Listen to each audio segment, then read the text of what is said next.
Terve ja tervetuloa Suunnistuksen maailmancupin finaaliin Usteriin.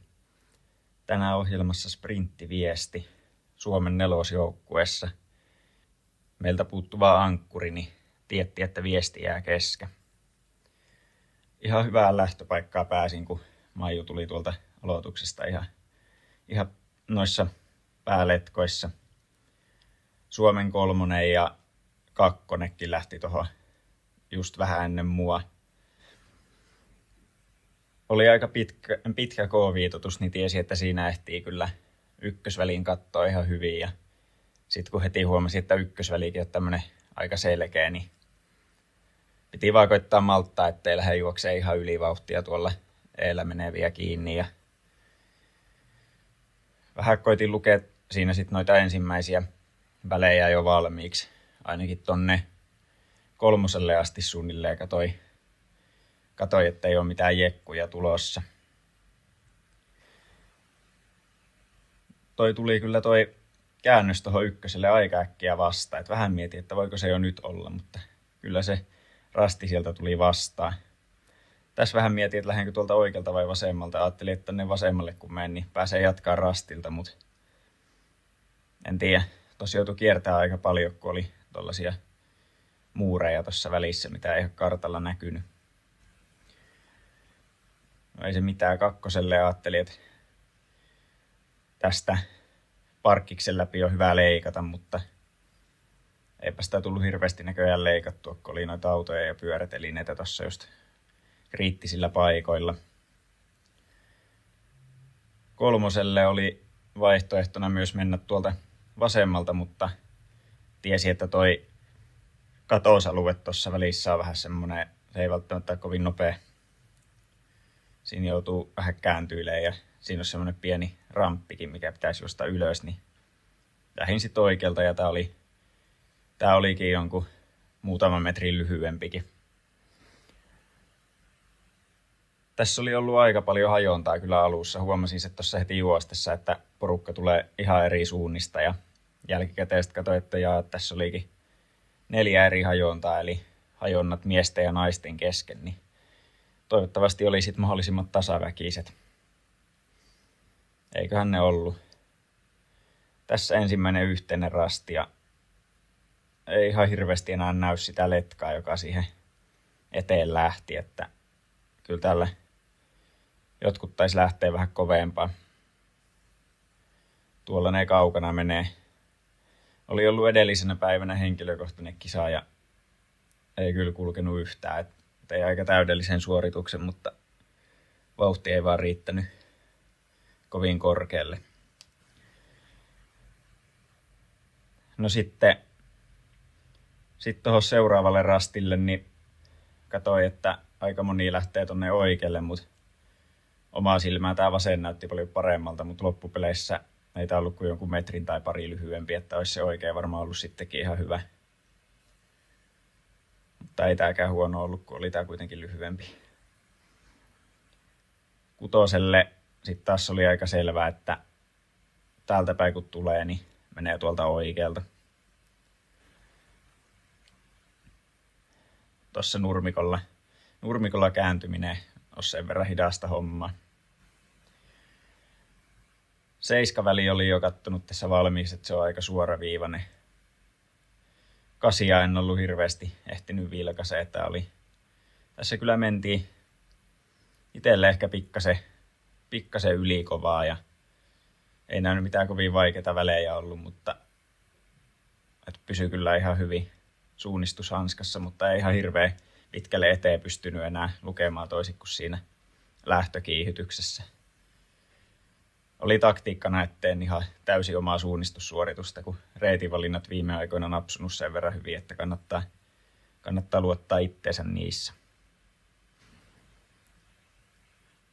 No, tässäkin oli sen verran tukkosta, ettei ehtinyt seuraavaa pitkää väliä ihan hirveästi kattelee. Ja sitten vielä lopussa piti koittaa löytää tuonne rastille, niin nyt vasta pystyy oikeastaan alkaa vilkuilemaan sitä. Ja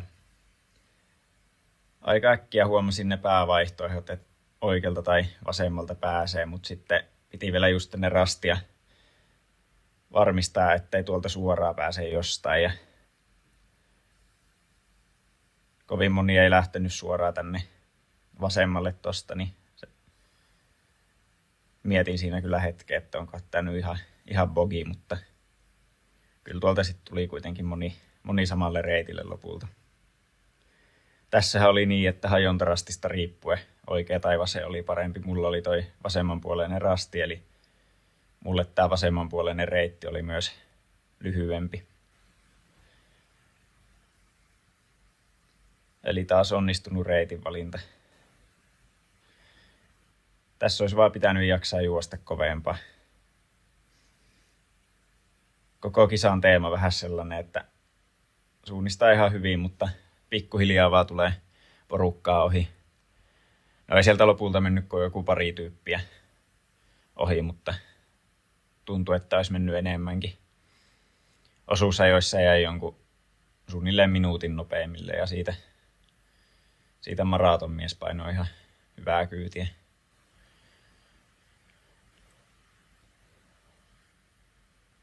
Tässä kattelin jo noita seuraavia lyhyitä välejä. Seuraava nyt aika simppeli, mutta sitten sitä seuraavalle rastille niin oli aika montakin vaihtoehtoa, periaatteessa 3. Mutta päätin kyllä jo hyvissä ajoin, että lähden tuolta kokonaan vasemmalta. Aika moni lähti tuommoista S-vaihtoehtoa ja kyllä se oli varmaan ihan hyvä, mutta ei tääkään varmaan huono ollut, mistä mä menin. Sieltä tuli Teemu vastaan, Suomen kakkosjoukkueen juoksija. Ja sieltä tulee Sampo, Suomen 3. Ei, se tossa oli vasta Teemu. Mä tiedän, mitä mä sekoilen, kun katsoo tuosta pikkuruudusta vaan tätä selostaessa. Mutta joo, tää olikin sitten vähän tämmönen jotenkin jännä väli, että ei niinku oikein meinannut hahmottaa mitenkään, että mikä näistä nyt olisi paras. Vähän olisi tehnyt mieli mennä tuolta vasemmalta ton pellon poikki, mutta ei sit viittinyt lähteä sellaiseen. Ja sitten tostakin olisi äsken tehnyt mieli mennä oikealle, mutta sitten sekin jotenkin näytti huonolta. Ja tää oli varmaan ihan hyvä. Tässä oli kyllä kisa ensimmäinen semmonen hetki, kun mietin, että jaksanko mä oikeasti maaliin asti täältä. Että tommonen pieni loiva ylämäki tollasella aika pitkällä nurmikolla, niin oli hapoilla. Oli sen verran hapoilla, että jäi toi seuraavan pitkän väliin suunnitteleminenkin vähän viime tippaa. Kyllä mä sit tossa just ennen rastia löysin itselleni reitin valinnan, mutta toi rastiväli alku olisi kyllä kannattanut lähteä tosta nyt tonne vasemmalle leikkailemaan noita kulmia, mutta eihän mä niitä tajunnut ollenkaan happopäissäni. Tää oli kuitenkin hyvä reitinvalinta muuten. Niin ei siinä mitään, ei tullut isoa tappioa ja kyllä tämmönen suoraviivainen kovalla alustalla yhdellä mutkalla, niin on ihan hyvä, että voi olla muutaman metrin pidempi kuin mitä tuolta olisi leikkailemalla saanut nurmikoita pitkin.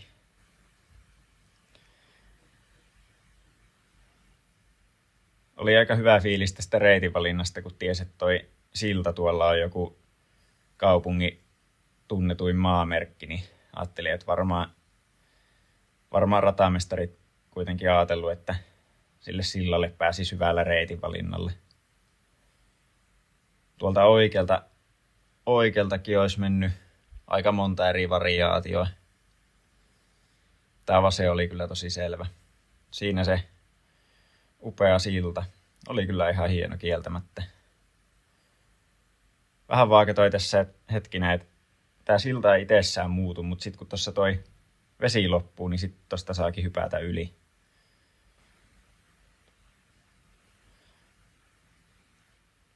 Siinä säästi muutaman metri.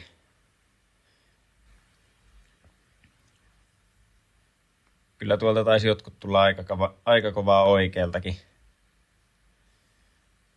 Että aika tasaisia nämä reitinvalinnat taas oli, että ei oikeastaan ollut hirveästi mitään väliä, että mitä valintoja valitsi, kunhan vaan lähti johonkin ja juoksi kovaa. Nyt tuli taas tämmönen väli, mistä mä en sprintissä ihan hirveästi tykkää. Et pitää osata arvioida, että kannattaako mennä tuollaisen pusikon läpi vai ei. Mä ajattelin, että no lähdetään kokeilemaan. Olisi toki voinut tää talon reuna ottaa vähän tiukemmin, että vähän tuli ylimääräisiä metrejä siinä, mutta eiköhän tämä ollut ihan hyvä ratkaisu mennä tästä läpi.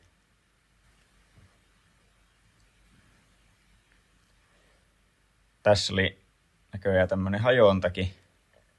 Ei kovin iso, mutta olisi tolle vasemmanpuoleiselle rastille ehkä voinut lähteä edelliseltä rastilta vasemman kautta.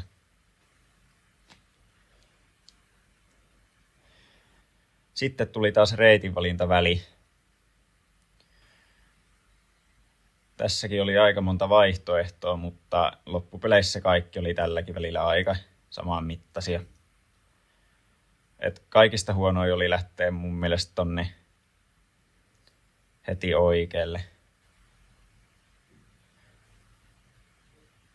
En mä muista, mutta kuitenkin toi mun valinta nyt oli taas se muutama metri lyhyempi kuin seuraavaksi lyhi. En tiedä, miten iso ero olisi tullut kärkeä tässä kisassa, jos olisi ottanut vähän huonoja reitinvalintoja. Et kun oli ihan jojossa koko matka ja muutenkin, niin kyllä nuo hyvät valinnat pelasti aika paljon.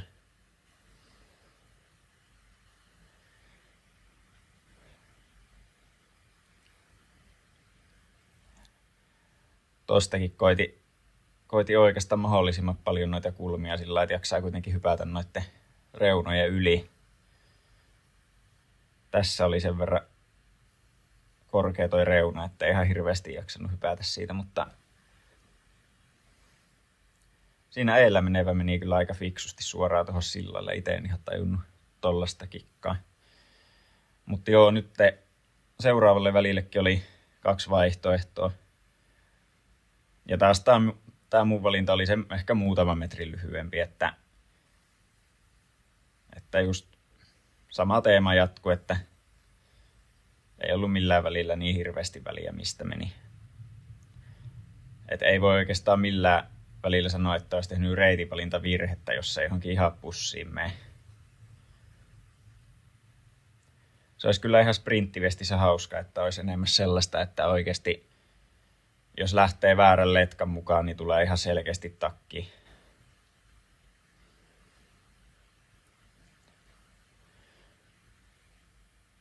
Tää kaveri otti tosta ylimääräisen leimankin.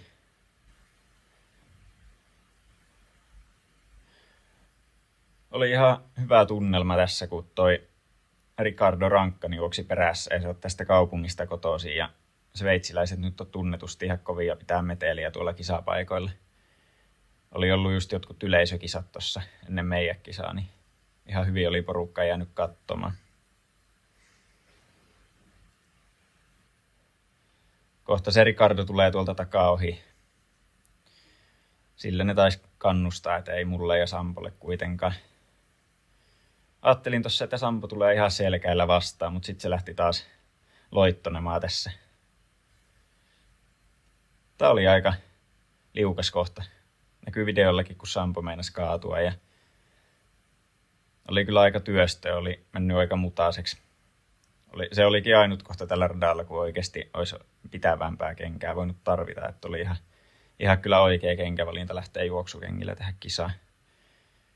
Jotenkin tämä reitinvalinta osui itselle silmään, että vaikka tässä periaatteessa on kaikki aika tasa vahvoja, niin jotenkin ajattelin, että tämä näyttää hyvältä ja oli tämä ihan hyvä. Sai ehkä Sampoa taas pikkasen kiinni ja